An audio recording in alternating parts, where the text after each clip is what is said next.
Sejam muito bem-vindos ao Mesa de Debates. Aqui quem está falando é o Guilherme. Vamos que vamos, pessoal, dar continuidade aqui à nossa programação da semana, conversando sobre vários temas e tocando aí na questão teórica, né? Que é uma parte importante para o marxismo, discutir teoria, né? Falar sobre teoria, né? Além das questões mais práticas, né? Do movimento. E eu recebi um convite bem legal aqui do Santiago, né? Para a gente fazer um diálogo aqui sobre um autor que eu acho que é bastante interessante que a esquerda aprenda, né, sobre ele, que é o Karl von Clausewitz, né, um teórico militar prussiano que foi influência para muita gente da esquerda, como Lenin e Trotsky. Então, sem muita demora, tá certo, Santiago, que você, né, esteve aqui um pouco tempo, né, com Ulisses. Então, mas eu peço aí que você já faça aí a sua apresentação, fale quem é você e já comece aí, né, colocando os seus posicionamentos, sua visão, suas análises sobre o Clausewitz. Olá, Guilherme, valeu pelo convite novamente. Acho que, né, essa importância da gente estar debatendo teoria marxista, né, acho que é um elemento que falta na esquerda, assim, por vezes fica muito a atuação dos grupos de esquerda atrelada ao ativismo mais imediato e se esquece de como a teoria é um elemento fundamental, que colocava o Lenin, de que não há prática revolucionária sem teoria revolucionária, né, então penso que resgatar esses debates teóricos, avançar esses debates teóricos é fundamental. Bom, me apresentar, né, antes de tudo, né, que você falou, meu nome é Santiago, eu sou professor da rede pública, né, sou professor categoria O da rede pública, sou estudante de filosofia na Universidade de São Paulo, também sou militante, né, milito há um tempo já da minha vida, assim, e, bom, primeiro para falar sobre isso, sobre o Clausewitz, né, tipo, colocar os marcos a partir de onde eu quero debater a apropriação marxista desse teórico, né, acho que esse é um elemento fundamental. O Clausewitz é um pensador bastante influente no pensamento contemporâneo, né, a obra principal dele, Da Guerra, vai ser publicado no começo da década de 30 do século XIX, né, 1830, 31, assim, é uma obra inacabada e tal, e tiveram diversas apropriações dos mais diferentes sentidos da obra dele, até recentemente em livro de autoajuda para discutir a intervenção de empresários, sei lá, as mais diversas apropriações. Aqui a gente vai tratar da apropriação marxista do pensamento do Clausewitz, e eu quero relacionar essa apropriação do pensamento do Clausewitz com a revolução no pensamento político que faz o Marx na sua obra, certo? Buscar dialogar esses dois pontos, fazer uma intersecção entre esses dois pontos, que é como o pensamento do Clausewitz vai apontar num sentido de transformar a concepção que se tem de política no Ocidente em todo o século, desde da antiguidade clássica, vou tentar discutir isso, e como Marx representa essa ruptura de uma maneira muito radical, e é essa ruptura que o Marx representa, tipo, dialogando, o Marx mais fundamentalmente dialogando com a filosofia do direito do Hegel, com o pensamento político hegeliano, né? Então, a partir do pensamento político hegeliano, dialogando com a tradição do pensamento político que vai se colocar no Ocidente, mas a partir disso, como é possível uma apropriação do pensamento do Clausewitz para pensar não só a guerra, também pensar a guerra, pensar que a luta de classes leva a essa perspectiva de um conflito armado, em última instância, a gente tem que se preparar para isso, mas pensar também a especificidade do que é essa categoria que é a política, certo? Então, tipo, eu chamaria esse debate de Clausewitz, Marx e a revolução na teoria política ou na filosofia política. Assim, acho que esse é o marco a partir do qual a gente tem que pensar essas questões que a gente está discutindo aqui. Como existiu uma determinada tradição de pensamento político ao longo da história do pensamento sobre essa questão no Ocidente, tendo como marco inicial o pensamento de Aristóteles, penso, e vindo até a modernidade, tudo mais, Hegel ainda representando esse elemento, Hegel que é contemporâneo do Clausewitz e tudo mais, né? e depois como o Clausewitz aponta alguns elementos importantes dessa, principalmente no aforismo mais conhecido dele, né, de que a guerra é a continuação da política por outros meios, mas o Marx vai dar uma sistematização teórica mais profunda para essa ruptura no pensamento político, né, deixar de se pensar, eu vou falar aqui do que eu penso ser esse elemento que perpassa o pensamento político no Ocidente, como Marx representa uma ruptura em relação a isso, e depois como isso vai ser apropriado durante todo o século XX por diferentes pensadores, de Carl Schmitt a Michel Foucault e tudo mais, como vão ser expressas essas mesmas questões, e como essa revolução no pensamento político que representou o Marx permite uma apropriação do pensamento do Clausewitz para buscar refletir a realidade política, como intervir politicamente na realidade, que é bastante radical. Então, penso que mais ou menos por aí que eu vou buscar explorar essas questões, tá bom? Então, primeiro, para pensar esse elemento de como foi refletida essa questão da política no pensamento do Ocidente, em geral. Pelo menos, obviamente, em linhas muito gerais e tudo mais, sem buscar aprofundar cada um dos pontos e tal, porque seria impossível numa fala como essa e tal, mas buscando dialogar com alguns elementos que eu penso fundamentais, assim. O pensamento político no Ocidente, muito marcado pela reflexão aristotélica, né, sobre isso, que vai definir o ser humano, né, o homem, dentro da tradição filosófica que sempre foi relativamente machista, né, o ser humano, mas que era visto como o homem como um animal político, né, o ser humano é o animal em que a política é parte fundamental da sua própria constituição, é uma parte ontologicamente determinada da constituição do humano, né, dentro dessa tradição. O ser humano é o animal político, o que diferencia o humano dos demais animais é que ele tem essa característica de ser político, assim. E o político aqui pensado como espaço de conciliação das contradições. Eu acho que esse é um elemento, um marco fundamental de como se pensa a política no Ocidente, pelo menos até o Marx. Certo? E o Clausewitz apontando alguns elementos nesse sentido. De que perspectiva sobre a política que se reflete até os dias de hoje. Assim. A política, o espaço, a dimensão política da realidade social é o espaço da conciliação das contradições que existem na sociedade. É dentro dessa dimensão da realidade social que se conciliam as contradições que existem estruturalmente na sociedade. Na polis grega, nesse sentido, né, tipo, pensando o contexto em que o Aristóteles está formulando essa perspectiva, é o espaço da política, o espaço que permite a conciliação das contradições que seriam inerentes, mas aí o que é próprio do humano é essa capacidade, então as contradições também são inerentes nesse sentido, né, mas é próprio do humano a capacidade de superar essas contradições por meio da organização dessa dimensão específica da realidade social, que é a dimensão política. Isso vai perpassar e vai influenciar o pensamento político durante praticamente todo o momento posterior à escritura do Aristóteles. Mesmo quando Hobbes, por exemplo, vai escrever no século XVII o seu Leviatã e tudo mais, ainda assim, apesar do estado de natureza do humano ser esse estado de conflito, de guerra de todos contra todos, o homem é o lobo do homem, né?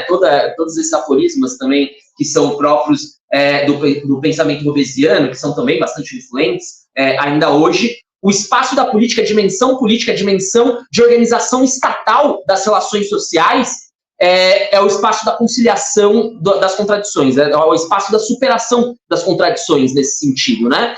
E isso durante toda a modernidade, tudo mais, inclusive em Kant, em Hegel, tudo mais, essa perspectiva de pensar o espaço da política como um espaço de conciliação das contradições é um motivo comum, assim, né? É um leitmotiv do pensamento e da filosofia política, ele perpassa toda essa realidade de que a política é esse espaço de conciliação das contradições.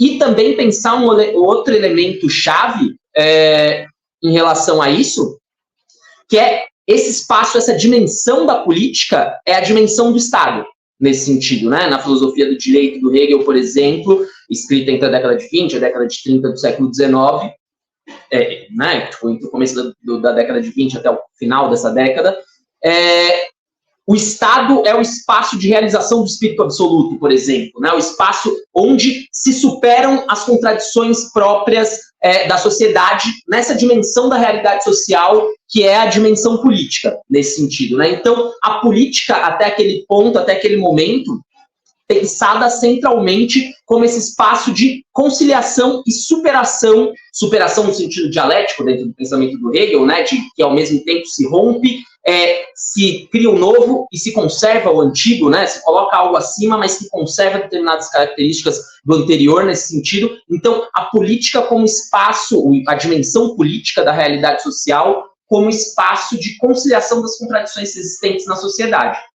Isso a gente pensando já um momento do século XIX, entre o final do século XVIII e o começo do século XIX, de transformações políticas, econômicas, sociais na Europa bastante radicais, que estão sendo vividas pelo Hegel e tal, por exemplo, e por um seu contemporâneo, que é o Clausewitz, nesse sentido, né? Desde a Revolução Industrial, as guerras napoleônicas, a Revolução Francesa anteriormente, né? Depois das guerras napoleônicas na Europa, todos esses processos que vão mostrando cada vez mais que esse espaço e essa dimensão política não é esse espaço de conciliação de contradições e tudo mais, mas é um espaço também de realização de determinadas contradições e de vivência dessas contradições e desses conflitos. Mas ainda muito impregnado dessa tradição filosófica que era milenar já, né, mais milenar, ainda Hegel pensa esse espaço, essa dimensão da política, essa dimensão do Estado e tudo mais, como de conciliação dos interesses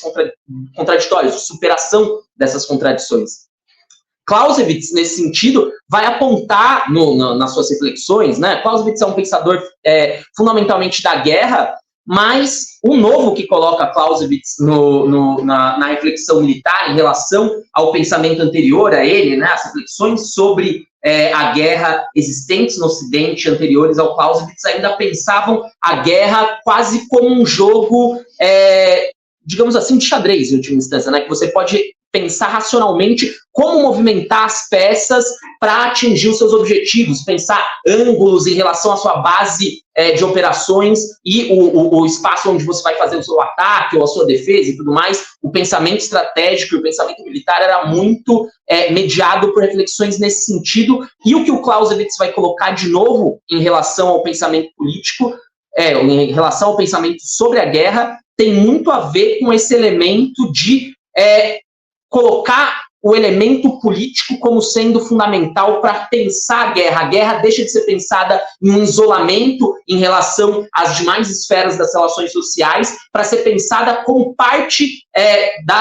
dos intercursos sociais, né, das interações que existem na sociedade. Não por um acaso seu aforismo tão famoso sobre a guerra ser continuação da política por outros meios, né? Então, colocar essa dimensão do político como sendo fundamental para compreender a guerra, eu acho que é a grande revolução no pensamento militar que vai propor o Clausewitz, nesse sentido, né? Mas penso que tem algo nesse aforismo do Clausewitz que vai passar um pouco desapercebido, por vezes, por alguns intérpretes do pensamento do general prussiano, que se a guerra é continuação da política por outros meios, então isso tem que partir do pressuposto, se tem um pressuposto implícito nisso, de que a política, para que a guerra possa ser a continuação da política, só que por outros meios, é necessário que na própria política já tenha algo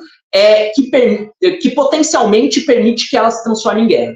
Certo? Para que a guerra seja a continuação dessa forma de intercurso social que é a política, é necessário que a própria política já tenha em si, pelo menos em germe, pelo menos em potência nesse sentido, determinadas características que vão se expressar na guerra, que vão se tornar totalmente abertas e claras no momento da guerra.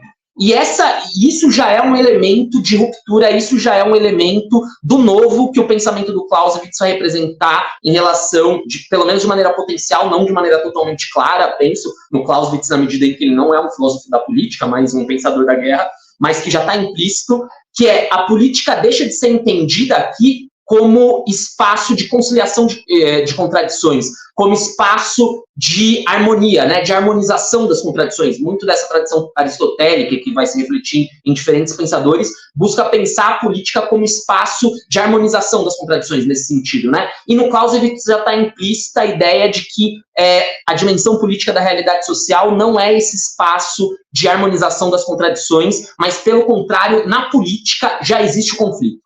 Certo? Tipo, já está implícita essa ideia de que, para que a guerra seja a continuação da política por outros meios, de que o próprio espaço da política é um espaço de conflitos e de contradições, não de uma guerra aberta, né, mas de conflitos de interesse, em última instância, que se expressam de determinada maneira na dimensão política, mas que são agudizados e levados até as suas últimas consequências, se transformam em guerra aberta.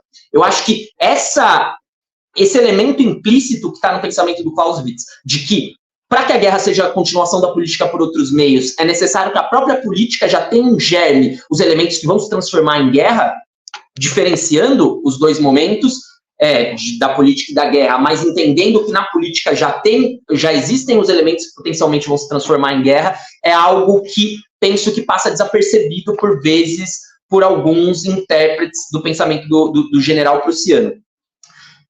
Inclusive, penso que passa desapercebido por ele mesmo, pelo próprio Clausewitz, na medida em que ele não é um filósofo da política, ele não vai desenvolver esse elemento, ele não vai refletir exatamente no porquê a guerra é a continuação da política por outros meios, por que a política pode se transformar em guerra. Não é isso o escopo da reflexão dele, né? Ele parte dessa asserção quase como de uma maneira axiomática, né? Tipo, a guerra é a continuação da política por outros meios, mas ele não busca refletir do porquê a política pode se transformar em guerra, porque ele está refletindo exatamente essa dimensão, essa metamorfose, né? E esse momento em que a metamorfose já se realizou, em que a política já se transformou em guerra, buscando entender como, a partir disso, né, como do elemento de que a guerra é uma forma de ser da política, sempre a política é um elemento predominante sobre a guerra, sempre, em última instância, é o elemento político que controla o elemento guerreiro, conflituoso, efetivamente, mas há sempre uma interação entre esses momentos e a guerra como uma forma particular, mais violenta de ser da política. Certo? Mas essa reflexão sobre como a própria política já tem esse elemento em germe, pelo menos, da violência, a própria política já é um elemento de violência, é algo que é necessário, que já está implícito ali, mas que é necessário refletir até as suas últimas consequências. Penso que o primeiro grande intelectual que vai refletir isso em suas últimas consequências, buscar levar esses elementos até as suas profundidades, é o Marx, principalmente em sua juventude, né? Tipo, principalmente em sua juventude não, ao longo de toda a sua obra e tudo mais, mas tem uma obra de juventude dele em que ele vai refletir isso de maneira bastante radical, que são os manuscritos que ele escreve como crítica à filosofia do direito de Hegel, já no começo da década de 40, do século XIX, manuscritos que foram escritos numa cidade que chama Kreuznach. Ele escreve durante sua lua de mel, né? O cara devia ser um maluco, ficava escrevendo sobre a filosofia do direito de Hegel no meio da lua de mel, mas esse elemento, né, como ele vai refletir esses pontos nesse escrito, ele vai refletir isso também posteriormente no Manifesto Comunista, né, quando ele diz que a luta de classes ela é uma guerra civil, ora aberta, ora camuflada, certo? Acho que aqui ele expressa o Marx, né, o Marx junto ao Engels nesse momento, mas com a centralidade do pensamento do Marx, ele expressa isso de maneira muito clara, assim, de que o espaço, a dimensão política da realidade social não é uma dimensão de conciliação e harmonização dos interesses contraditórios, mas é uma dimensão da vivência dessas contradições, ora de maneira camuflada, ora de maneira aberta, certo? Então, tipo, pensar esse elemento de como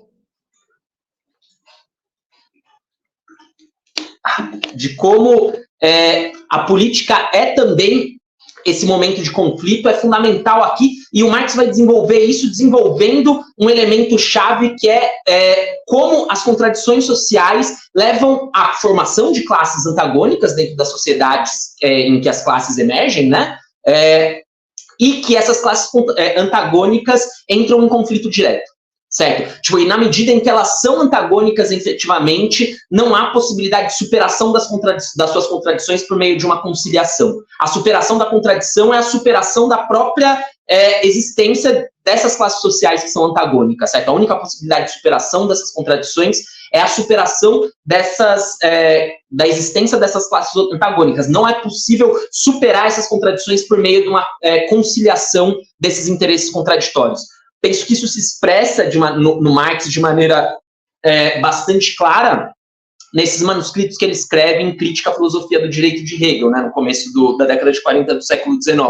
Tem uma frase bastante famosa desse manuscrito, em que ele diz que entre antagônicos efetivos, entre antagônicos reais, não existe possibilidade de conciliação, de superação no sentido de conciliação de interesses, certo? Contraditórios reais, antagônicos reais, mantêm uma contradição efetiva, que só pode ser superada pelo fim desse antagonismo, em última instância, né? Aqui numa crítica direta à forma como Marx está compreendendo a filosofia do direito de Hegel, né? Na compreensão que o Marx está expressando da obra hegeliana naquele momento, a filosofia do direito representa exatamente essa possibilidade de superação conciliatória das contradições existentes na sociedade. No Estado absoluto, em última instância, no Estado como expressão e manifestação do espírito absoluto da filosofia hegeliana, que os interesses contraditórios, eles se superam e se suprimem ao mesmo tempo, se conciliando num interesse comum que é representado pelo Estado em última instância.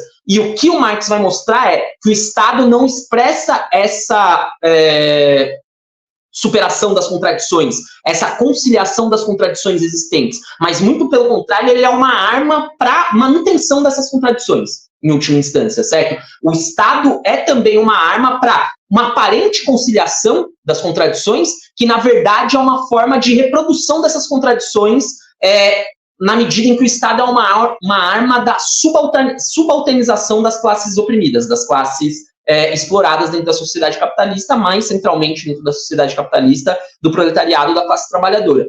Nesse sentido que o Marx vai mostrar que a dimensão política da realidade social, ela é uma dimensão também de conflito, certo? O político, o momento da política, a dimensão da política da realidade social, ela não é uma dimensão da conciliação e da superação das contradições e da superação dos conflitos, mas é antes uma forma específica de vivência e de realização desses conflitos, certo? É um momento, na medida em que a gente assume essa diferenciação entre uma estrutura social, uma estrutura econômica, uma base econômica e uma superestrutura que reflete conscientemente essas contradições que existem na estrutura. O momento da política como momento superestrutural dessas relações, como expressão superestrutural dessas relações contraditórias, ele é o momento da vivência relativamente consciente dos grupos sociais sobre a possibilidade, sobre a existência dessas contradições e a formulação de estratégias por parte da classe dominante para manter o conflito, manter a subalternização das classes exploradas e oprimidas e tudo mais, e por parte das classes subalternizadas, uma forma de pensar estrategicamente como superar essas contradições, certo? Então, o momento da política não é um momento de conciliação dos conflitos, mas um momento específico, uma forma específica de vivência desses conflitos, a forma de expressão consciente desses conflitos que existem estruturalmente. Então, a dimensão política da realidade social é a dimensão onde os conflitos que têm como base, que emergem das estruturas que existem na realidade, na realidade socialista, né, na realidade capitalista, na economia, que emergem das contradições, das formas de acumulação do capital, que emergem das contradições que surgem da reprodução ampliada do capital, e no qual a característica fundamental dessa reprodução ampliada é a reprodução de uma classe subalternizada e passível de ser explorada, que é o proletariado.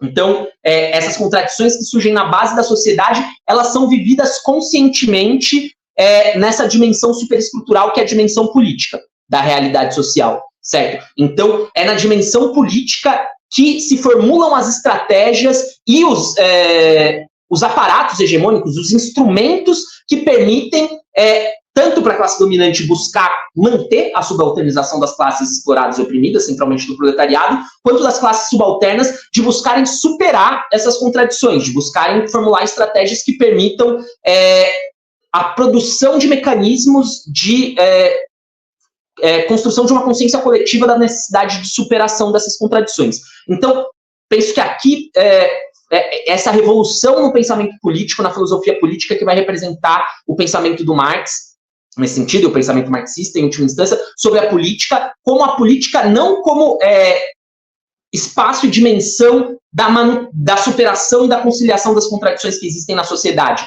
mas como espaço de existência e de vivência dessas contradições. A política também é um momento, e é um momento fundamental, dos conflitos sociais. A política é transpassada e atravessada pelas contradições, pelos conflitos. A política é conflito, ela não é uma superação do conflito. Ela é conflito, ela não é guerra exatamente, eu quero diferenciar política e guerra aqui de uma maneira bastante marcada, mas a política é também um espaço de confronto, e não um espaço de conciliação. E acho que isso é um elemento chave.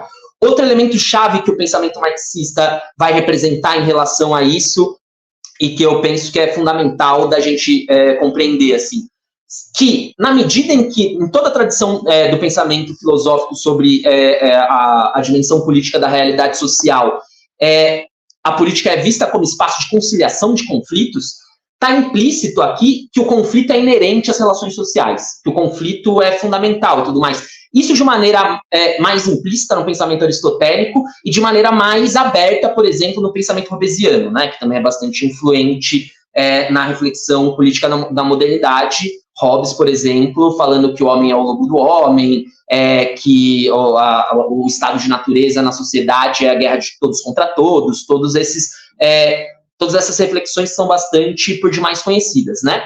Então, na medida em que a contradição e o conflito é algo inerente ao humano, é necessário que exista uma dimensão específica de superação dessas contradições, de conciliação desses conflitos, para que possa existir uma relação social relativamente harmônica. E esse espaço é a política. Nesse sentido, a política passa a ser fundamental e uma parte inerente das relações sociais dentro dessa tradição do ser humano, certo? Tipo, a dimensão política da realidade social passa a ser um elemento chave das relações sociais que estabelecem os seres humanos, na medida em que o conflito é inerente, é necessário conciliar esses conflitos, é inerente, é necessário, é fundamental também que exista essa dimensão de conciliação dos conflitos, que é a dimensão política que tem um espaço específico dentro das relações sociais, de sua realização e de sua efetivação, que é o Estado. O Estado, nesse sentido, também, desde Aristóteles, passando por Hobbes e até Hegel, como um grande representante disso, o Estado passa a ser parte fundamental de relações sociais, como mínimo civilizadas, certo? É necessário para que existam relações civilizadas, relações harmoniosas dentro de grandes civilizações, que exista esse mecanismo, esse espaço, essa tecnologia social, que é o Estado, que é o espaço efetivo de realização da política. Em última instância, a política que passa a ser fundamental, na medida que as contradições são parte inerentes das relações sociais humanas, e é necessário superar essas contradições na dimensão política. Qual é o mecanismo, a ferramenta de possibilidade de realização dessa conciliação dada pela política? O Estado, em última instância, certo?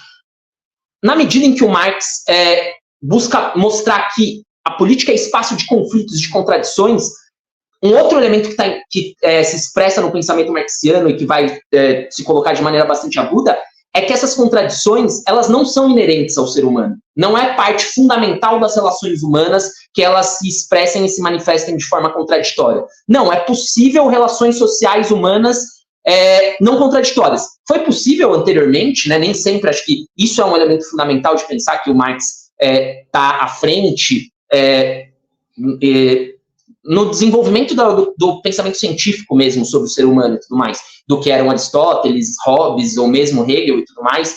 Passa a se ter uma compreensão mais profunda antropologicamente, arqueologicamente, paleontologicamente sobre os seres humanos. Passa a se entender que existiram sociedades humanas em que os conflitos não eram parte fundamental dessas relações sociais, né? Tanto sociedades que são nossas contemporâneas, por exemplo, sociedades originárias que ainda existem na África, na América, no Brasil, por exemplo, mesmo na Ásia e tudo mais, sociedades onde as relações sociais são bastante mais harmoniosas do que na sociedade capitalista, por exemplo, mas onde não existe Estado, certo? E também sociedades anteriores à Revolução Neolítica e tudo mais, assim, a partir de um conhecimento paleontológico, arqueológico sobre a história do humano, que passa a ver que existiam sociedades, mesmo na Europa e em outros espaços sociais, onde não existia Estado e as relações sociais eram bastante mais harmoniosas do que elas são na modernidade capitalista, por exemplo.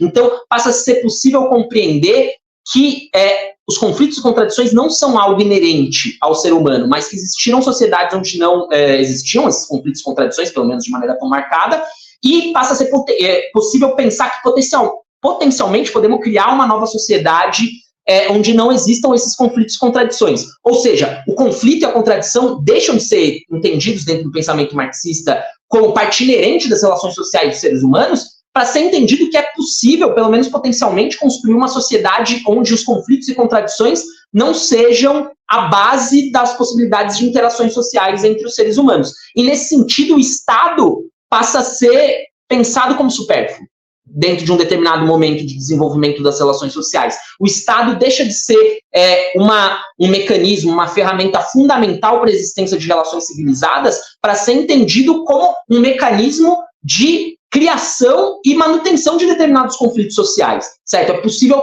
superar essa dimensão estatal das relações sociais e, nesse sentido, superar a dimensão política das relações estatais, certo?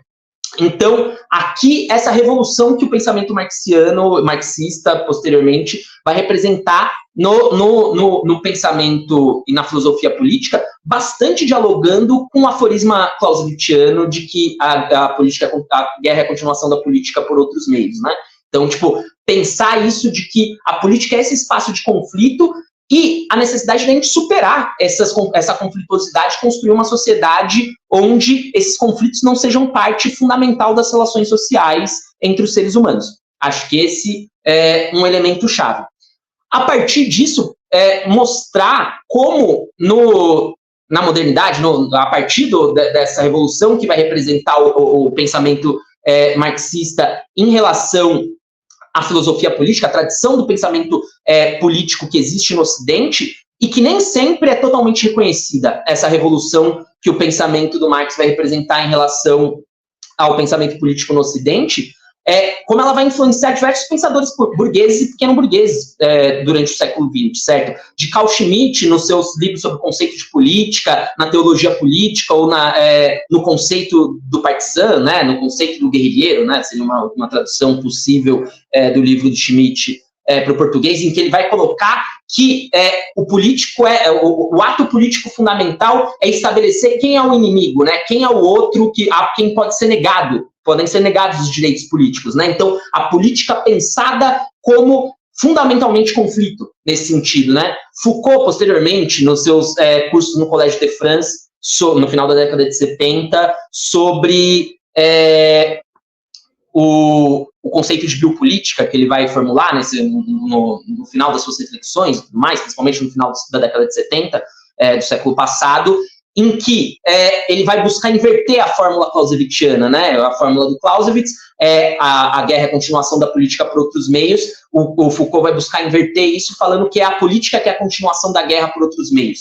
O que eu estou querendo dizer aqui? Que essa reflexão marxista de que a política ela é também uma dimensão de conflito, de confronto, de contradições, ela vai influenciar de maneira nem sempre totalmente reconhecida, ela vai influenciar o pensamento político mais desenvolvido, mesmo dos setores burgueses e pequeno-burgueses da intelectualidade durante o século XX, certo? A política deixa de ser pensada como esse espaço de conciliação de contradições e de superação das contradições sociais, para ser pensada como conflito também, como parte da conflituosidade existente na sociedade, nesse sentido, certo? Pensar também nesse momento como essa busca de inversão da fórmula clausewittiana que vai buscar o Foucault nos seus cursos sobre o conceito de biopolítica, ela é bastante problemática no sentido de que ela busca fazer do momento predominante na relação entre guerra e política, apesar dele assumir esse elemento que eu coloquei anteriormente, de que na política já está implícito o que pode se tornar a guerra, né? Como a política já tem potencialmente um conflito que pode se expressar de maneira aberta numa guerra declarada e tudo mais, ele vai buscar como um momento predominante dentro dessa relação a guerra e não a política. E esse é um problema fundamental aqui. Eu acho que o pensamento marxista deve ter bastante claro nisso, e se apropriando, dialogando com a fórmula clausewittiana de que na relação entre guerra e política, a política é o momento predominante, certo? Porque a necessidade do capital para sua reprodução, o Foucault pode pensar isso, de que a guerra é o momento predominante em relação à política, na medida em que ele é um pensador totalmente afastado da intervenção real na realidade, e nessa medida pode pensar de maneira muito abstrata as categorias que ele está colocando, né?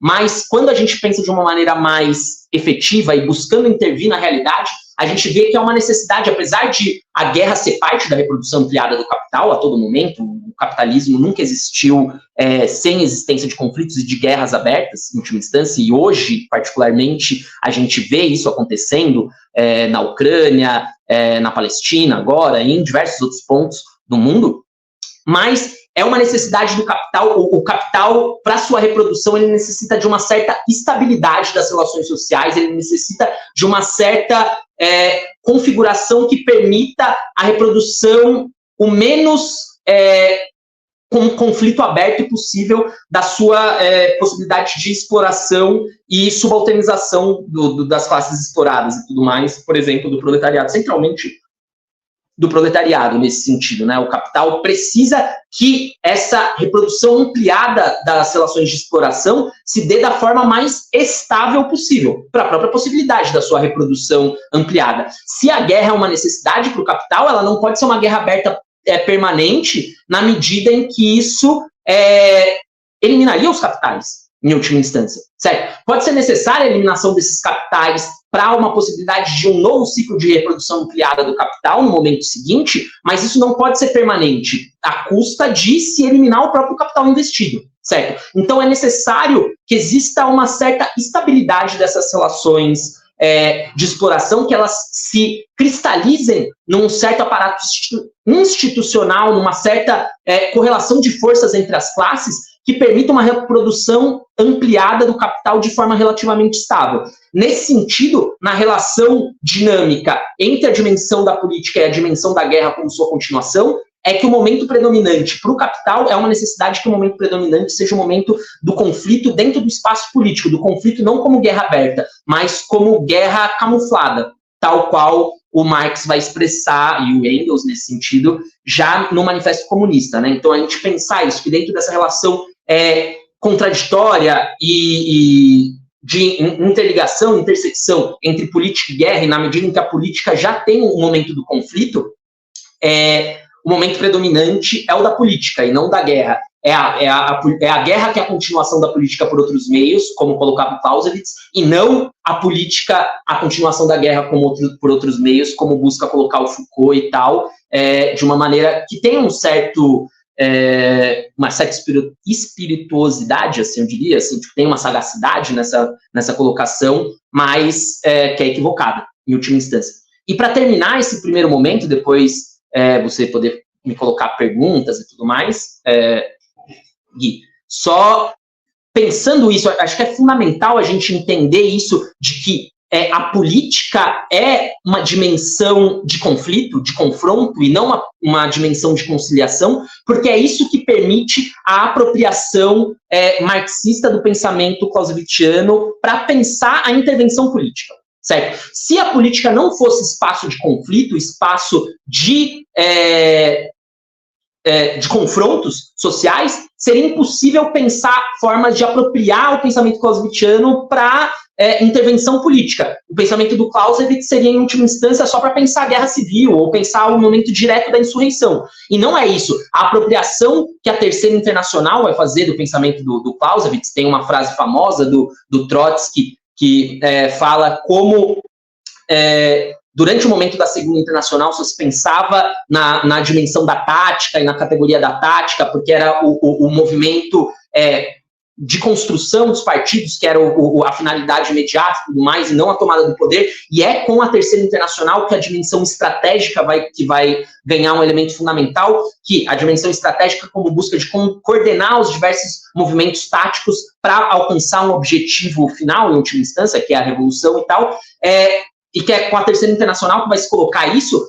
E como, para se colocar isso, não está se pensando pura e simplesmente o momento da guerra civil, apesar dele ser o objetivo estratégico fundamental, mas como construir a possibilidade de que esse momento exista, esse momento insurrecional exista. Então, cada conflito passa a ser pensado a partir de categorias que refletem esse elemento da política como conflito, como contradição, certo? Tipo, e isso só é possível, e a partir disso, a apropriação pela Terceira Internacional do pensamento clausewittiano, desde a leitura do Lenin da guerra, durante a Primeira Guerra Mundial, né? O Lenin vai se debruçar sobre essa obra do Clausewitz e tudo mais, posteriormente o Trotsky e tal, mas essa apropriação do pensamento do Clausewitz para pensar a intervenção política, efetivamente, mesmo antes da insurreição, para pensar a preparação e a possibilidade da criação das condições para uma insurreição vitoriosa, e isso é possível apenas preparar as condições para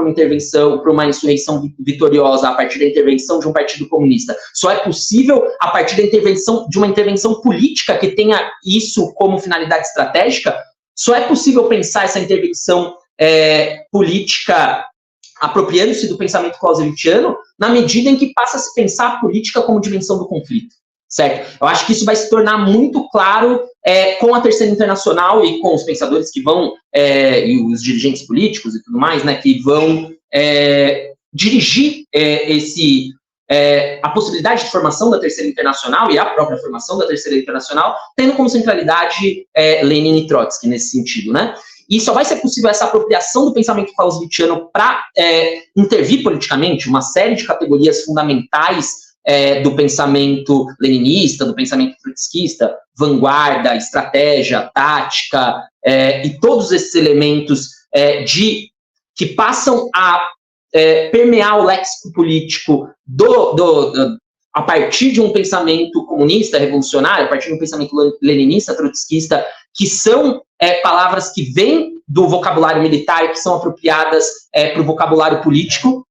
Essa apropriação só é possível na medida em que já está permeado esse pensamento político da ideia de que a política não é espaço, a dimensão política da realidade social não é espaço de conciliação de conflitos, mas muito pelo contrário, é espaço de realização de determinados políticos. O Lenin tem uma frase bastante famosa de que a política é a economia concentrada, né? Então, as contradições que surgem na superestrutura, na base econômica da sociedade, as contradições de classe que surgem nas bases econômicas da sociedade, são vividas e vivenciadas, e são lutadas de maneira consciente, em última instância, nessa dimensão política da realidade social. E é nesse sentido, na medida em que se entende que a dimensão política da realidade social é forma de expressão dos conflitos fundamentais e estruturais que existem na sociedade capitalista, que é possível se apropriar do pensamento clausewittiano para pensar a intervenção política. E isso eu acho que é fundamental que a esquerda tenha claro, que o espaço da política não é como o PT diz, ou como o lulismo diz, acho que isso é o fundamental, né? O lulismo diz um espaço de conciliação de contradições, de conflitos. Muito pelo contrário, o espaço da política é o espaço, uma forma particular de vivência desses conflitos e dessas contradições.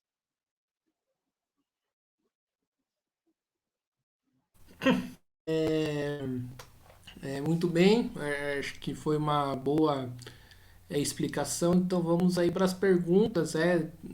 Durante a sua fala aí surgiu perguntas tanto aí do teor, né, político, e também aí mais para o canto mais teórico, né?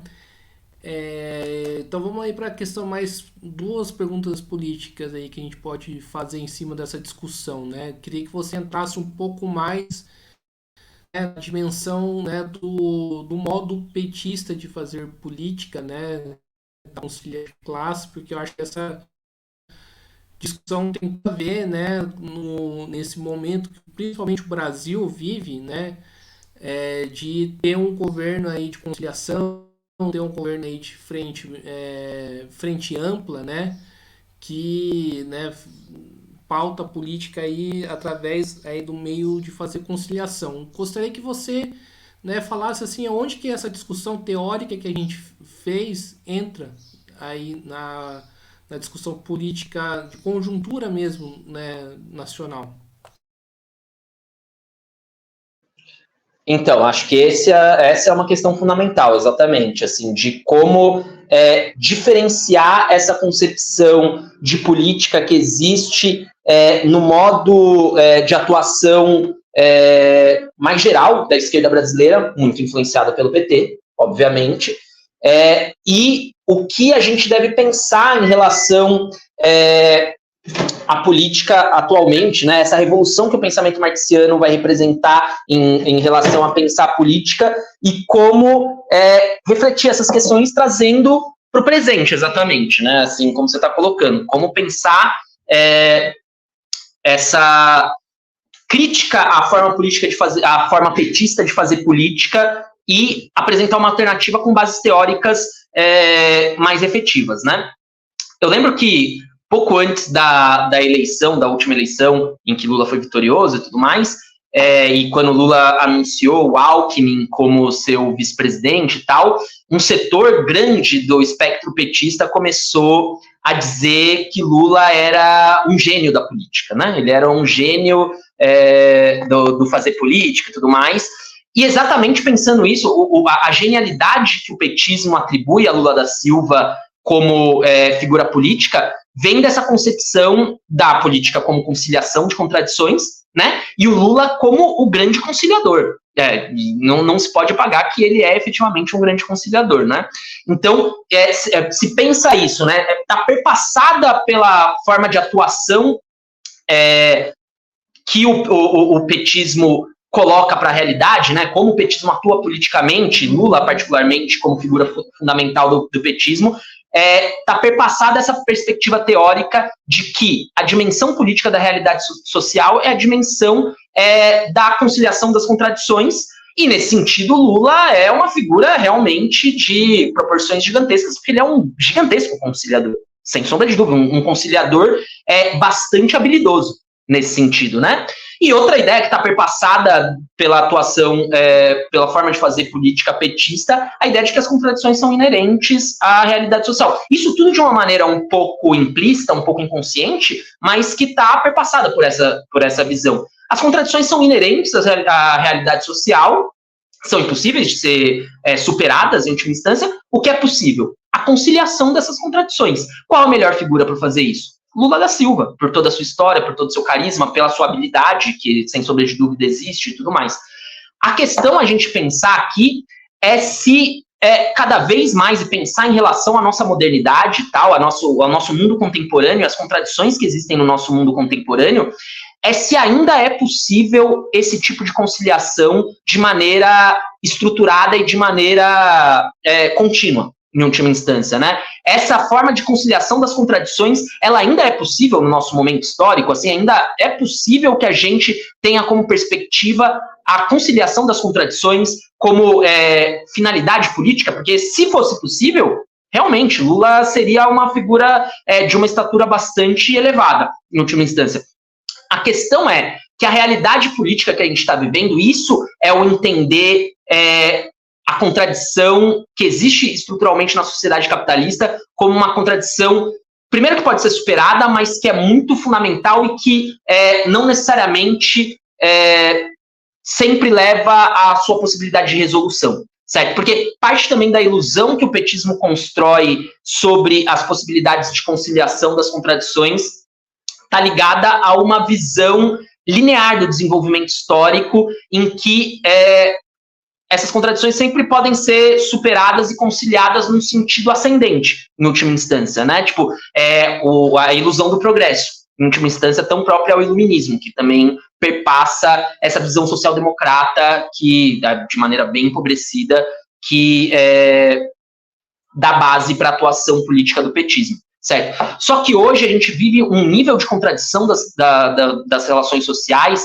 não só no Brasil, mas no Brasil, o Brasil é uma expressão bastante grande disso, mas internacionalmente, em que fica cada vez mais claro que a possibilidade de conciliação dos interesses contraditórios vai sendo superada, certo? Eu penso que, efetivamente, vivemos hoje uma encruzilhada histórica de proporções gigantescas, certo? Vivemos uma encruzilhada histórica de alto nível nesse sentido, né? A ideia me é bastante cara, a ideia que foi expressa primeiramente pelo Engels e hoje e posteriormente pela Rosa Luxemburgo, né, de que vivemos uma encruzilhada entre socialismo ou barbárie. A possibilidade de uma regressão civilizacional me parece bastante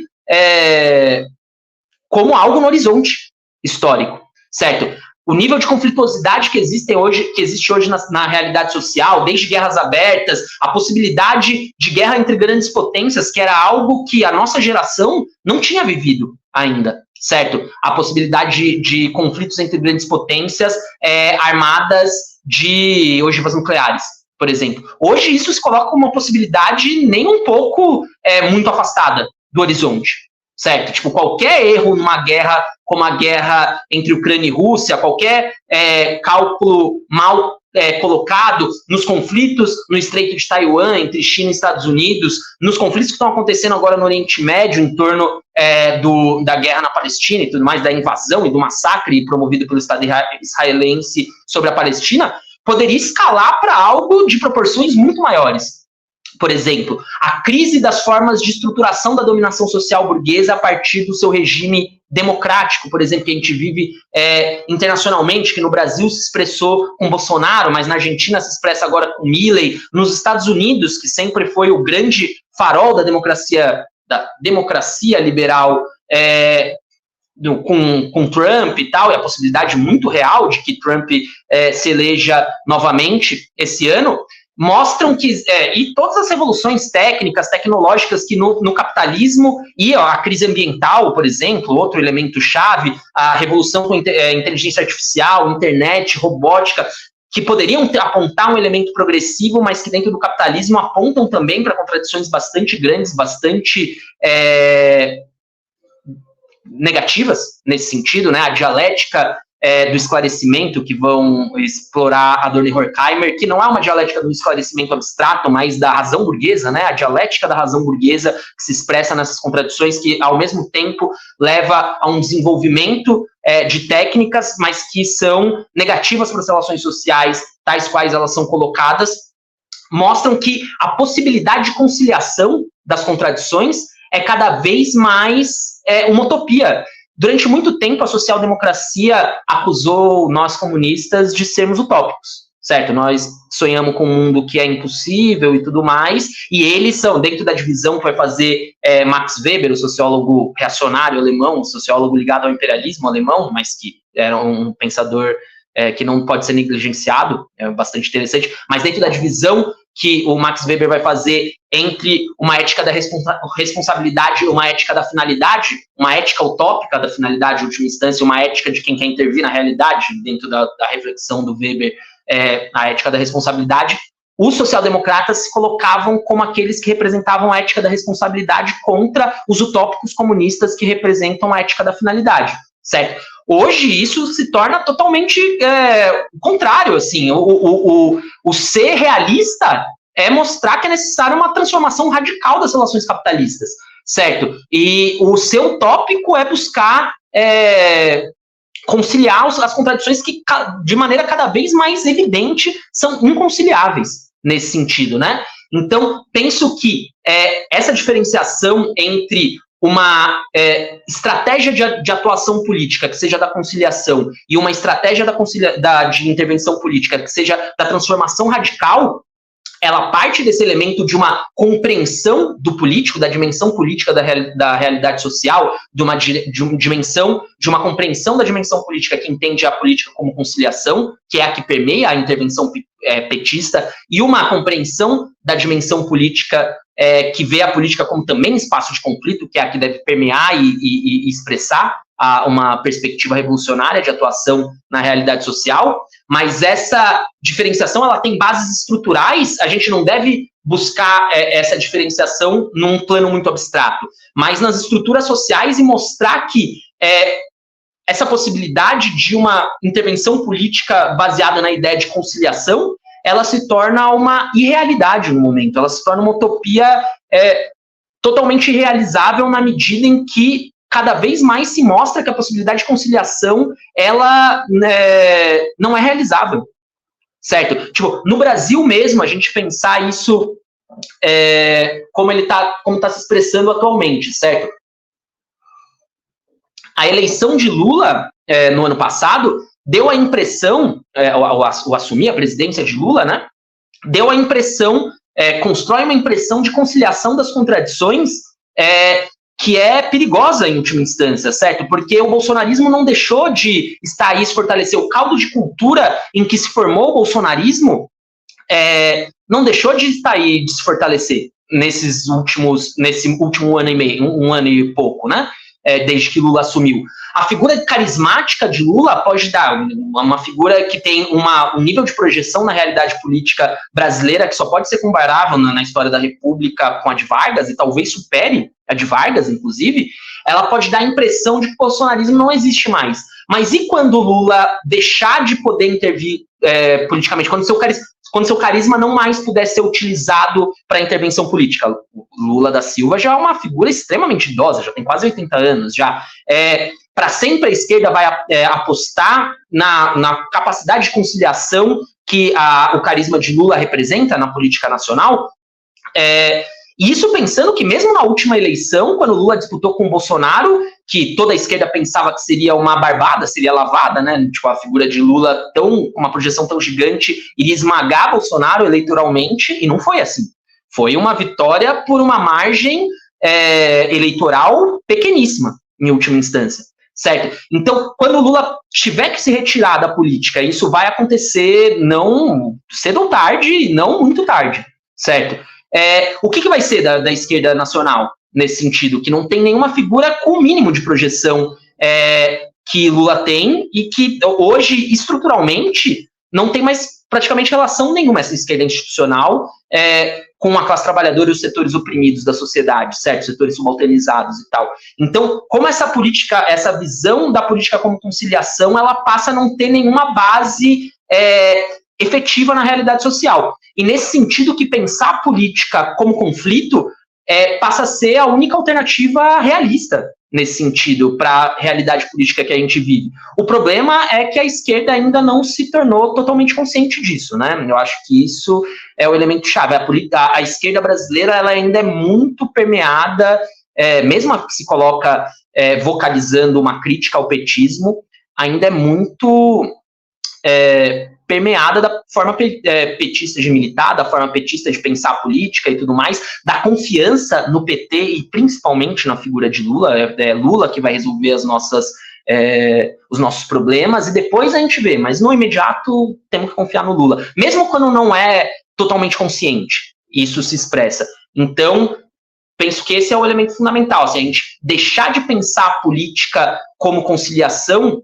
dos conflitos, mas pensar a política como espaço específico de realização desses conflitos, dessas contradições, e daí a política como espaço de pensar estrategicamente como superar essas contradições e como superar nosso inimigo de classe, que é a burguesia, é um elemento chave do momento, assim, é uma perspectiva teórica que tem que se ligar de maneira profunda ao pensamento da esquerda para que seja possível uma atuação transformadora e que supera essa forma petista de militar, e não por uma questão abstrata, mas porque é a única forma de realista, penso, de refletir a política no momento.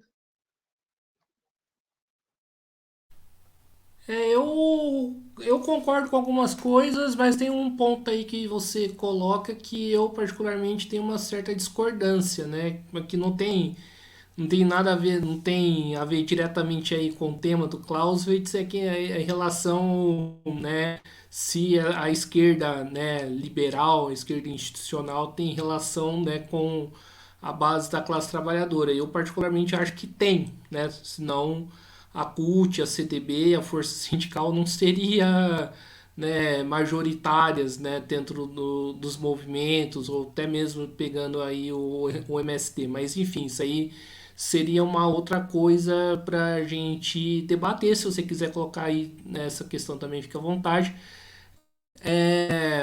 Mas você falou aí da esquerda que não está, né, na órbita do PT, né, que comete aqui alguns vícios, né? Pegando aqui a principal delas hoje no Brasil, né, que se coloca, né, no campo de oposição do petismo, né, que é o próprio PSTU, né? Você acha que existe uma pressão sindicalista muito grande nessa organização que foge um pouco aí, né, do que você coloca do Clausewitz, desse modo de fazer política? Primeiro pensando isso da ligação, eu acho que a gente não conseguiria esgotar esse tema aqui, porque teríamos que explorar determinados dados empíricos e tudo mais, mas como uma reflexão, assim. Eu não acho que essa esquerda institucional está totalmente desligada, talvez tenha dado essa impressão, falando, né, da base, assim, dos movimentos sociais e tudo mais.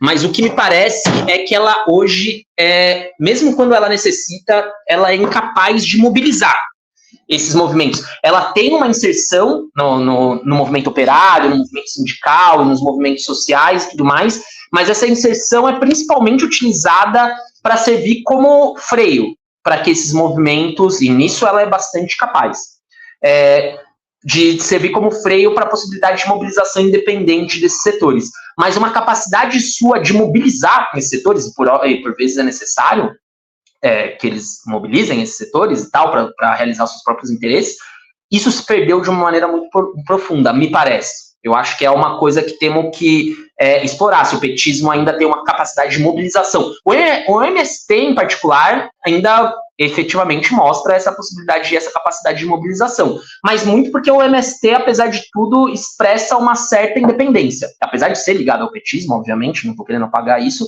mas expressa uma certa independência em relação ao setor hegemônico no petismo, né? Tipo, expressa um certo grau maior de combatividade, de colocação nos conflitos sociais, nos conflitos agrários, daí mais centralmente, tudo mais. Acho que o MST é um ponto fora da curva nisso. Mas a capacidade de CUT, CTB, Força Sindical, tudo mais, de efetivamente mobilizarem a classe trabalhadora, me parece algo bastante questionável, como mínimo.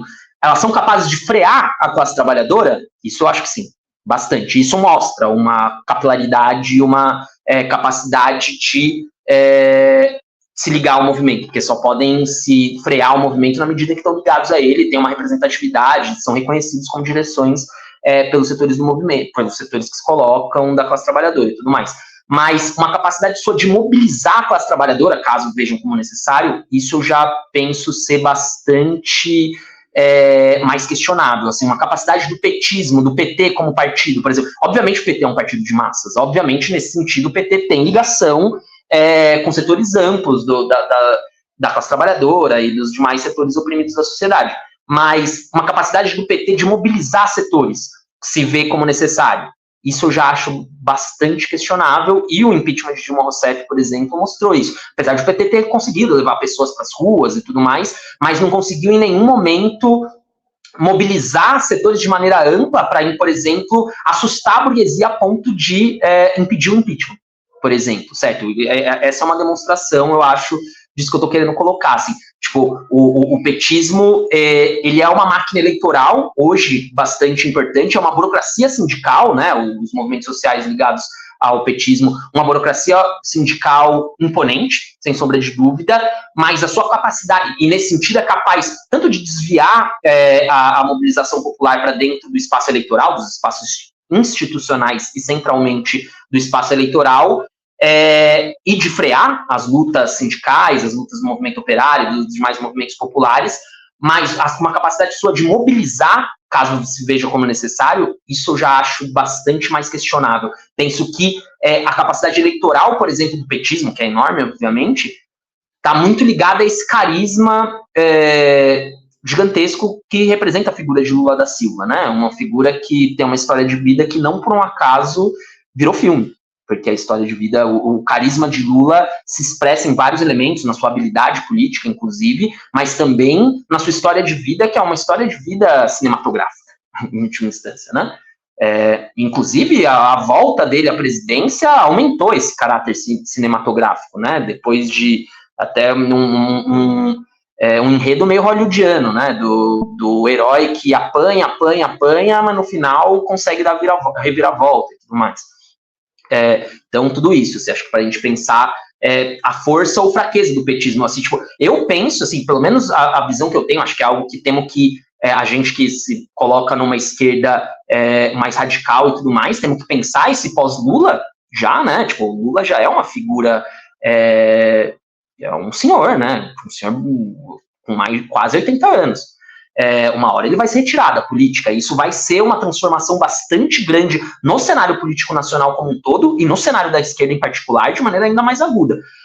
Eu penso que depois que Lula se retirar da realidade política, a esquerda, num sentido amplo, englobando da esquerda revolucionária a esquerda institucional, vai estar numa terra arrasada, assim. Eu penso isso. E esse é um debate que eu acho que a gente tem que fazer, inclusive com setores sinceros que têm referência no petismo, porque obviamente tem, porque o PT é de massas, que a forma de fazer política do PT, e centrada muito na figura carismática de Lula, um problema fundamental dela é que ela faz com que não exista mais trabalho, pelo menos me parece, não exista mais trabalho de base da esquerda. Nesse sentido, toda a relação popular com a esquerda é mediada por essa figura transcendente, que é a figura de Lula da Silva. Nesse sentido, não se constrói mais trabalho de base.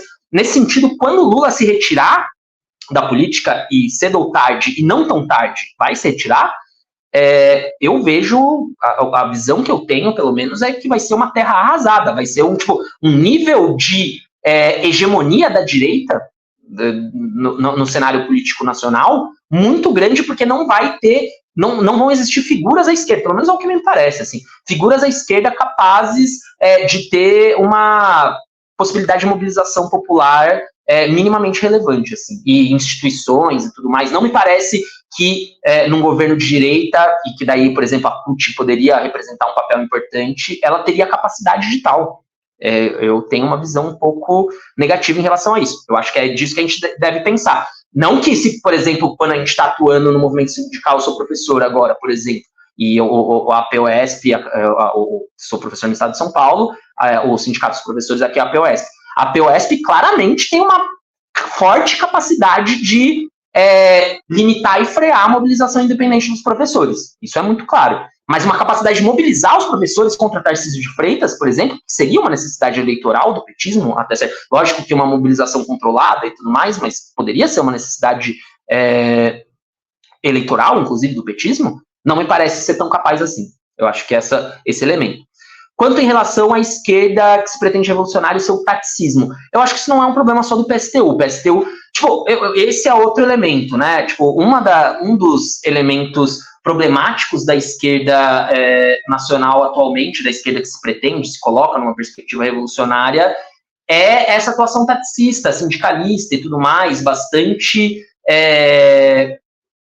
adaptada à institucionalidade burguesa, assim. O PSTU claramente expressa isso sem nenhuma sombra de dúvida, mas eu não acho que é um problema só do PSTU, assim, é um problema da esquerda de conjunto e tudo mais. Mesmo o MRT, por exemplo, que é um grupo que teve o mérito por via da FT, né, de resgatar o pensamento do Clausewitz e tudo mais, se coloca nisso de uma maneira bastante clara, e o SOBS, e o Emancipação Socialista, e todos os outros grupos que se pretendem revolucionários colocam isso de maneira bastante clara.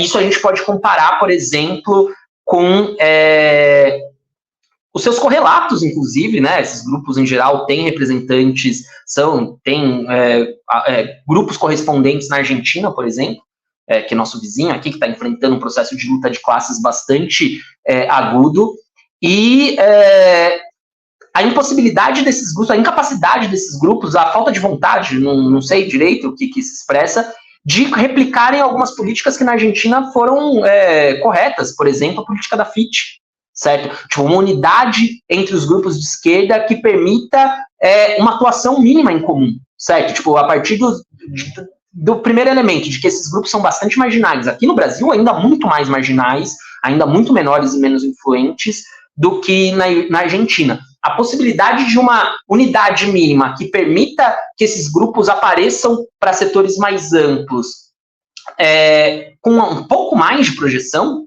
pelo menos, que foi o que aconteceu na Argentina e deu esse peso político, é um dos fatores que explica o peso político da esquerda revolucionária na Argentina, que consegue ser um fator real na luta de classes na Argentina. Lá, os mesmos grupos que estão aqui, que são insignificantes e no qual a influência desses grupos na realidade nacional tende a zero, mesmo o PSTU, que é o maior grupo e dirige a Conlutas e tudo mais, que tem alguns contatos com alguns setores importantes da classe trabalhadora, tem uma influência política na realidade nacional que tende a zero, a influência do PSTU, e daí os grupos menores, MRT, SOBs, Emancipação Socialista, então nem se fala daí, tipo, é nula a influência desses grupos na realidade política nacional.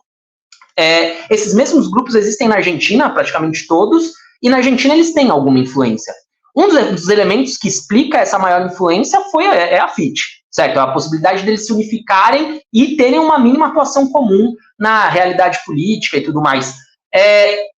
Só que tanto a FIT na Argentina não foi fruto, a formação da FIT não foi fruto de um pensamento estratégico, foi expressão de uma imposição, em última instância, das formas que se construíram de participação no processo eleitoral argentino, por meio das primárias, das preliminares para as eleições efetivas e tudo mais, que se impuseram na Argentina e que levaram à necessidade da formação da FIT, impuseram para os grupos de esquerda a necessidade da formação da FIT, quanto que mostra que não é estrategicamente pensado e que eles não fazem o mesmo no Brasil.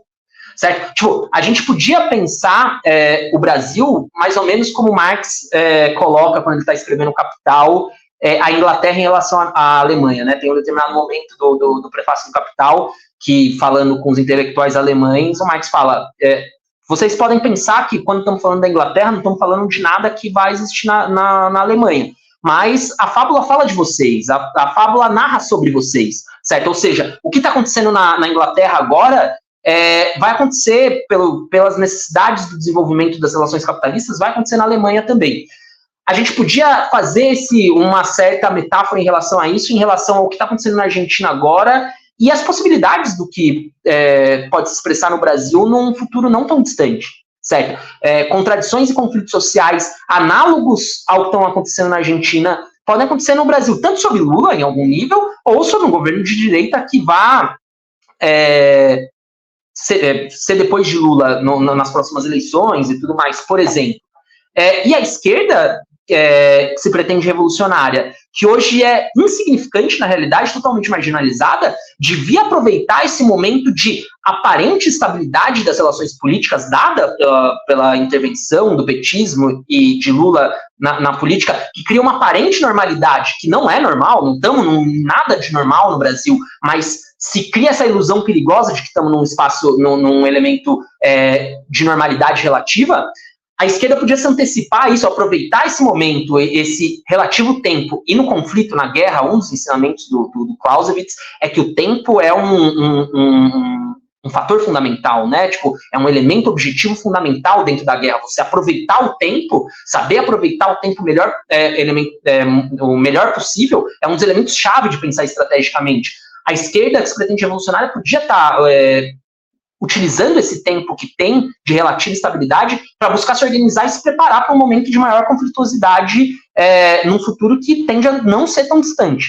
Mas não está fazendo isso em nenhum grupo de esquerda. Por exemplo, no ato na Embaixada da Argentina e tudo mais, eu vi uma parte da entrevista que você fez, a entrevista que você fez com a Marília, do MRT, por exemplo, que ela fala da necessidade de uma FIT no Brasil e tal, ela fala isso. Mas cadê o MRT buscando construir isso?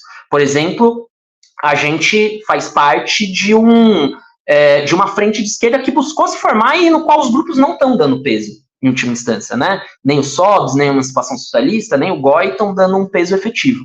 Deveriam dar um peso.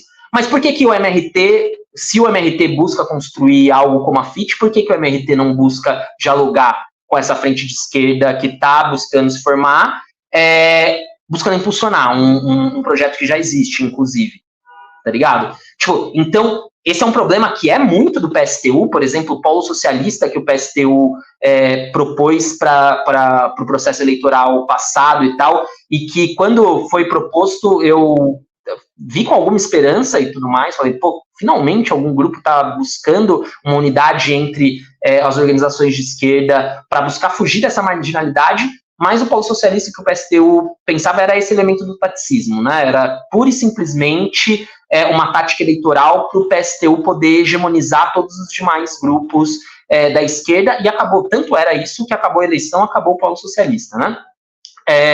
Então, isso é um problema do PSTU, sem nenhuma sombra de dúvida, mas eu penso que não seria equivocado atribuir só ao PSTU. Acho que todos os grupos de esquerda que se pretendem revolucionários, que se colocam como revolucionários no Brasil hoje, sofrem desse mesmo mal, assim, tipo, de uma atuação taticista, que busca apenas construção interna do próprio grupo e não busca pensar estrategicamente, inclusive, porque é óbvio que é necessário que um grupo, na medida em que ele se veja necessário existir como grupo, que ele busque pensar como se construir.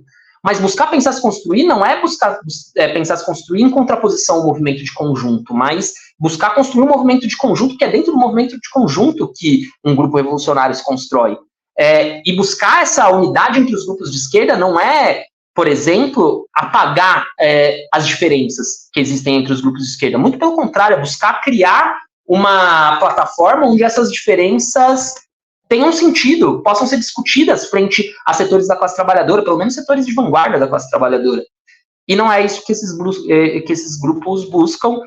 O PSTU não busca, mas não os demais grupos também não me parecem. Assim, mesmo os pequenos grupos como o GOI, Espaço Socialista, SOBS e tudo mais, que apontaram isso com a formação daquela frente, agora me parece não está dando peso zero para isso, assim. Então, tipo, penso que não é um problema do PSTU, mas não só do PSTU, assim.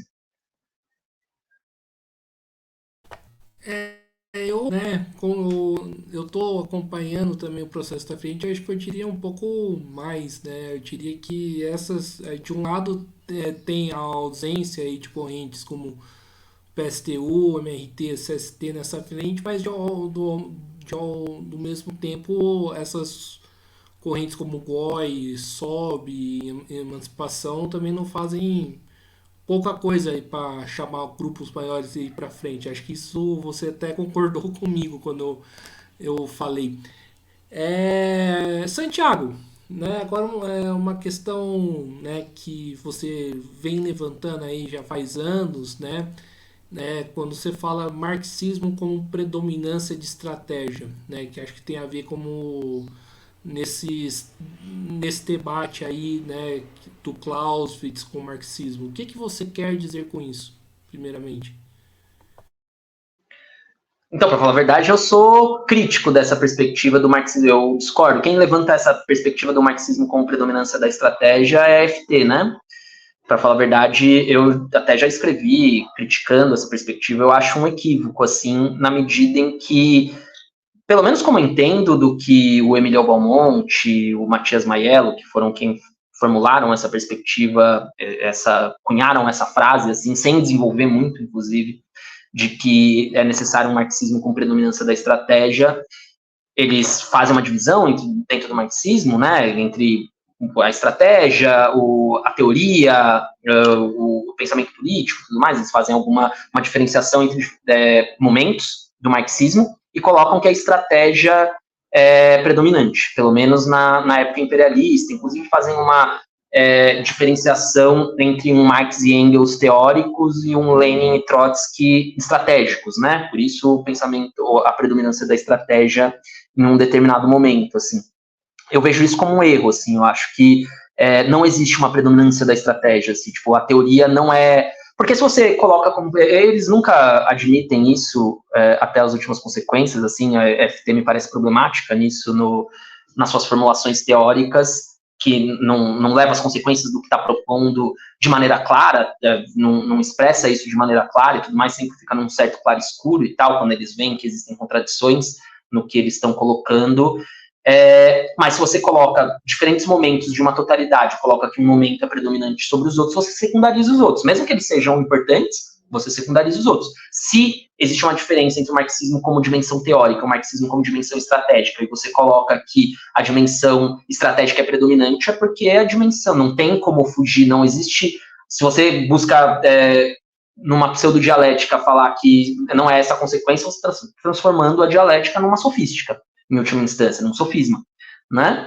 Então, penso que essa predominância da estratégia que eles propõem em relação à teoria, que é uma consequência do que eles estão falando, eles não colocam isso de maneira totalmente clara, mas é uma consequência necessária de pensar que tem uma predominância da estratégia, na minha opinião. Ela é um equívoco porque a teoria é fundamental, a teoria não é algo secundário em relação à estratégia.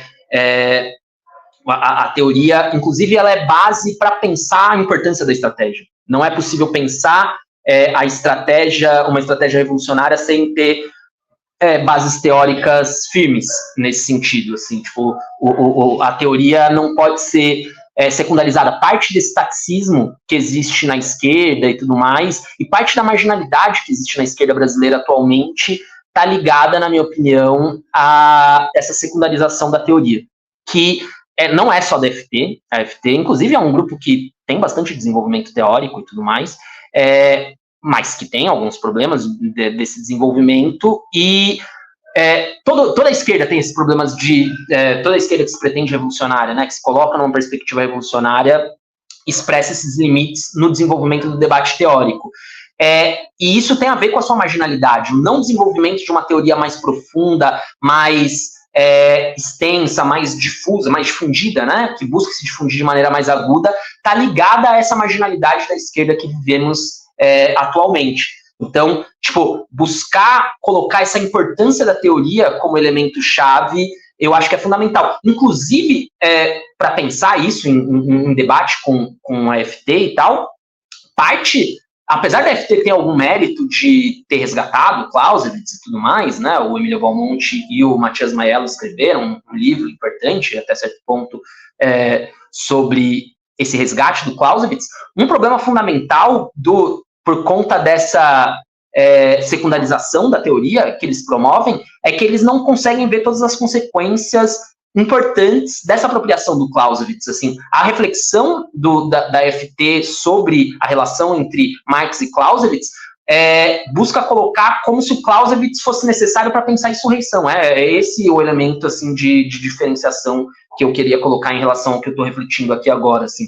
Tipo, o Clausewitz é necessário para pensar a insurreição e para pensar a guerra civil, em última instância, né? Mas não para pensar a política. Eu lembro uma vez, estava dialogando com o Matias Maiello e coloquei esse elemento de como está implícito no conceito de política do Clausewitz a ideia de conflito. E ele tergiversou e fugiu desse debate. Assim, em última instância, não conseguiu colocar esse debate até as últimas consequências. E pensar isso, assim, tipo, de que a apropriação do pensamento clausewitziano para pensar a política de maneira revolucionária, de maneira marxista, ela não se dá apenas no momento da insurreição ou da guerra civil posterior e tal, mas se dá para pensar a política no momento cotidiano, certo? A política é também espaço de confronto, de conflito, de contradições, de lutas, né? Tipo, a política é um momento da luta entre as classes, certo? Tipo, a política é uma forma de manifestação em determinados aparatos, em determinadas instituições e tudo mais, da luta de classes. Então, penso que nesse sentido, o problema deles não entenderem isso está ligado a essa secundarização da teoria, de não ver a teoria não como um espaço supérfluo, ou como... Eu acho que a esquerda pensa isso de uma maneira muito... às vezes implícita, mas de uma maneira muito profunda, para falar a verdade, não de forma totalmente consciente, mas de uma maneira muito profunda, da teoria quase como se ela fosse um adorno, uma coisa para dar uma perfumada e tudo mais na atuação política e tal, mas ela não é um elemento fundamental para dar base para a atuação política. E nesse sentido eu discordo bastante, assim, discordo dessa formulação da predominância da estratégia. Não acho que é isso, assim, acho que a teoria é um elemento fundamental no mesmo plano da organização, da estratégia, do programa político e tudo mais. Sem teoria, a gente não consegue formular esses debates, inclusive os debates estratégicos, de maneira profunda, assim, não consegue projetar as possibilidades. Parte, por exemplo, da esquerda se afundar no taxismo e na política cotidiana muito imediata é essa falta de imaginação teórica, inclusive, né? De imaginar que, por exemplo, o que está acontecendo na Argentina hoje é uma projeção do que pode acontecer no Brasil num momento não muito distante, que deveríamos nos preparar para isso.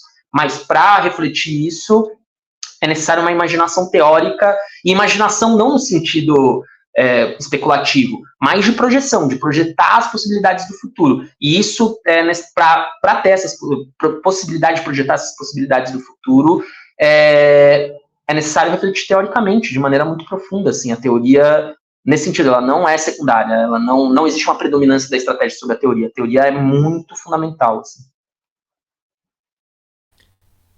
Então é isso aí, pessoal. Estamos encerrando aqui mais uma entrevista, uma mesa de debates. Quero aqui, quer dizer, uma apresentação, um debate, né, do que propriamente uma entrevista. Quero aqui agradecer a participação do Santiago. Eu acho que o papo tá bom, poderia aí durar, né, várias horas, mas como eu tenho um compromisso, né, de lazer, né, logo mais em precisar encerrar agora. Então o papo foi muito bom e passo a bola aí para o Santiago fazer suas considerações finais. Valeu, Guilherme. Brigadão pelo convite. Eu acho que a gente tem que colocar uns tetos mesmo, porque senão a gente fica falando por horas, horas, horas, e se torna cansativo para a gente e se torna cansativo para a audiência também, né? Assim, ter um limite, falar, mano, conseguimos debater aqui pontos importantes e vamos desenvolver isso em outros momentos, no futuro e tudo mais. Eu acho que é fundamental. Ter esse comedimento é fundamental. Quero agradecer, então, muito a você, assim, pelo convite e tal. Acho que resgatar esses espaços de debates teóricos na esquerda é fundamental, assim, a esquerda perdeu, parte isso, né, parte dessa marginalidade prática da esquerda se reflete e se projeta nessa falta de ambição teórica, assim, tipo, nessa falta de busca de refletir teoricamente os problemas fundamentais. Hoje, o marxismo, ele não, os debates teóricos dentro do marxismo não se expressam por dentro dos organismos da esquerda, certo? Da esquerda organizada e tudo mais. Se expressam por dentro da institucionalidade acadêmica. E isso é um grande problema, porque a academia é o espaço de castração e de domesticação do marxismo. O marxismo que se ensina na academia é um marxismo domesticado, castrado e tudo mais, incapaz de ser um móvel para ação transformadora e revolucionária da classe trabalhadora e dos demais setores oprimidos.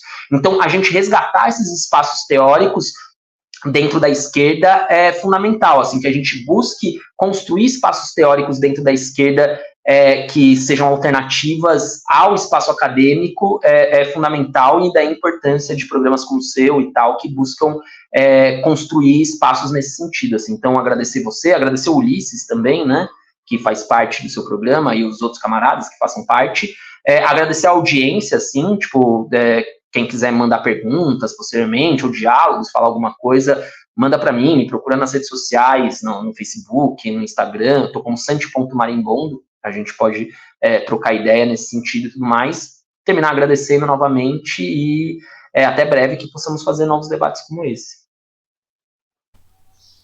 Maravilha, então é isso aí, pessoal. Mais uma vez aqui agradecendo a Thiago, agradecendo a você que nos acompanhou até aqui. Peço aí que quem não foi inscrito se inscreva no canal podcast Mesa de Debates Instituto Um Pouco. Acompanhe o nosso trabalho, curta, compartilhe, comente aí este vídeo e outros vídeos, né? Nós estamos aqui com uma meta de chegar até 10 mil inscritos, né? Pelo menos desse ano ou na metade desse ano.